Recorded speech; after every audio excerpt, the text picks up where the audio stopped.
Yeah, yeah. But I was gonna ask you, Josh, how do you think if John Cena or CM Punk is the option, how do you think that plays out, and how do you think Rock is gonna be involved in WrestleMania? Because I originally, me and Jimmy Macaram, not Jimmy Tito Uso, but Jimmy Macaram, me and him were discussing it after the Rock and Cody segment, and we were like, what if the Rock is gonna be at WrestleMania, but he's like the special guest referee for Cody versus Cena, Mm, I don't. Or Cody versus Punk?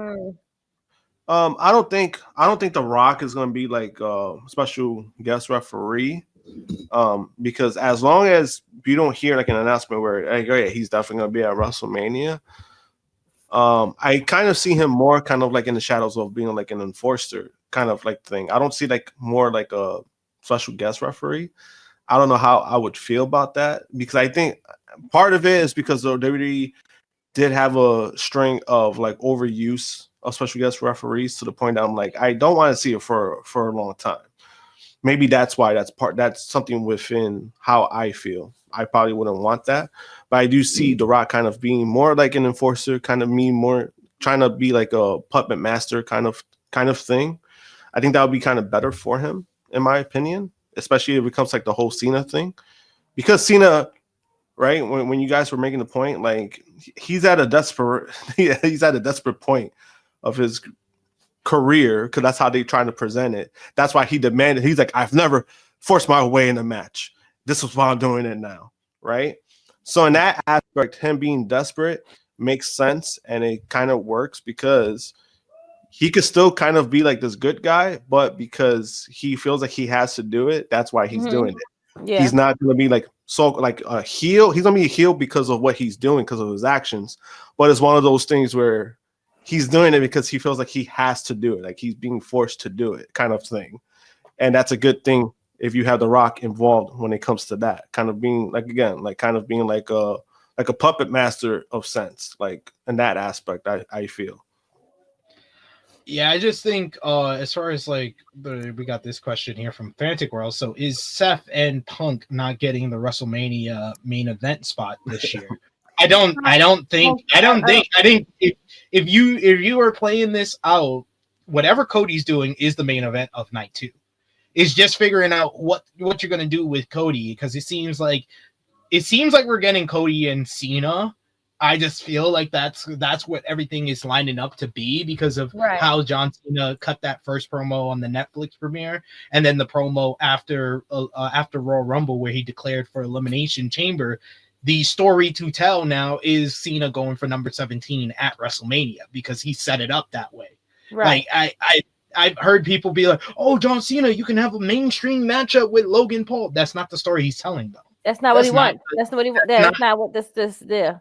That's not But the That's here's the story that thing. they're telling us. That's not the story that John Cena's telling us. So, like, yeah. that's just something that people who don't want to see Cena or don't think Cena and Cody can work. I think with The Rock involved in the build, now I'm more interested in a Cena versus Cody, because now you could play it off as Cena and Cody have both been kind of teasing heel turns in a way leading up to WrestleMania, and you have The Rock as the lightning rod who is going to direct who is going to go in that direction or not. So I think that is a very compelling and captivating build potentially for Yeah. that main event matchup. I think that Punk, Seth, and Roman can be in the triple threat. And then it just depends on if they want that match to be the main event of night one, or they want Jey Uso versus Gunther to be the main event of night one. Because I can see it going either way. I could see Jey opening up night one or night two, or I could see Jey closing out night one. Yeah, same. So Definitely, yeah. I think he's gonna end up closing out night one. There's a part of me that feels that way, just because I'm like, if you want to make that title feel important, it should be at least one main event. And I think if you have the crowd behind Jey Uso, obviously that's gonna like be the big talking point. If he wins it, people are gonna love it. People are gonna be hype over it. Basically, that's gonna be like the biggest thing for them for night one. People will talk about it, and people will be happy. People will get what they want. and then basically you're in like a good, there's good vibes, good energy going into night 2. The triple threat wouldn't be a bad move because I mean those are three top guys there, so it's wouldn't be a bad move. And I do believe, like you said, Jay, could be like the opening match too. Again, it's one of those things where it's like it's not a bad spot. Yeah. But I think at some point, if you want the world championship to be important, it has to be a main event kind of status at this point. Mm-hmm. Agreed there. We got Bell who says, I wouldn't pre-ejaculate. What a term to use. The number 17 story, considering we have all year, but if they do, I won't complain. No, it's not pre-ejaculating. It's doing the numbers. It's paying off the number 17 story at where it would matter the most, where it would get the most eyes. Like dragging it out the rest of the year. I don't want to see that. I don't want to see that get dragged out the rest of the year and Cena keep falling short. Because if Cena falls short in the Elimination Chamber and falls short at WrestleMania, I don't care anymore. I don't care. We need to move on. We need to tell different stories for John Cena. That's why the number 17 story is a WrestleMania story. Yep. Yeah, I agree with you. Because towards the end of like how they either finish it should be Cena putting over someone like that's gonna need it really a lot more. And him going after a title because he's not doing this anymore. Like you already said, you're leaving. Yeah, no, like, and if you're kind of pushing him for the whole thing to try to chase the title the whole year, you're kind of not doing him justice too of what he wanted to do within, this retirement tour. I don't think that's it wouldn't be like a good move because you're just making it about that instead of like the whole entire like this is his last year. He's going to this town. It might be his last time being. It's going to be his last time being there.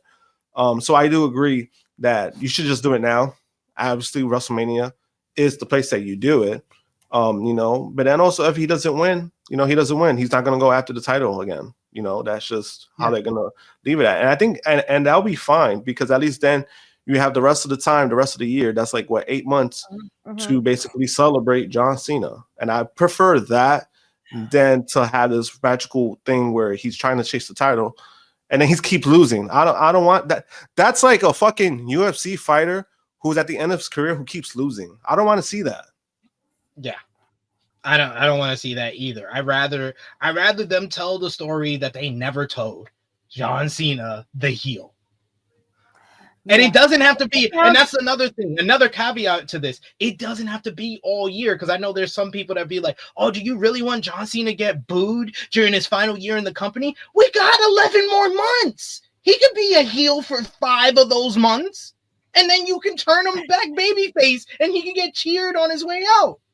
And I feel like he's not even going to be there he's going to do like a kind of like a Roman thing anyway. He's not even going to be there every damn week. And the corporate angle, like whatever they're going with that, like if Cena is the one that say The Rock gets involved with, it kind of makes sense too, because the story they could tell with that is Cena basically, I don't know if you guys remember or not, basically Cena is getting a job within WWE after he retires. Yeah, he said that. So he's already basically within like whatever they're doing. Yep. So he's technically going to be corporate. So it's like you're already starting the transition. Correct. They're taking all of these former wrestlers, Taker, Booker T, all of the older guys that has been there, that has been their predecessors are now working with the company. They're doing something within the company. And he's going to be this corporate person for a meantime. Let him go across, let him go to NXT, let him come over this way, let him go to Raw, go to SmackDown. Let's do whatever you want. Let's fuck up this whole shit. Let that I also wouldn't be opposed to corporate man Punk. I would not be opposed to that. That's what I'm saying. No longer CM Punk, corporate man Punk. And it's like I've been saying because I'm like, wait. Could we also have that as Paul Heyman making that whole transition? It was the favor of he pays off the favor. You get Heyman, Punk, and Rock all together. The new corporate dangerous alliance. Yeah, that's it. I mean, I'm not mad at that one either, because remember, we still have a favor to be done. I mean, to be made, and we don't even know what the favor is. We still, and that was what? How many? That was from November, right? Yeah. How many months are we in now? Like that favor got to be like, favors just don't happen like overnight. People hold them in their pockets for when they need it and they're desperate. And Punk right now is almost desperate. Yeah, I mean, and I've been saying it too.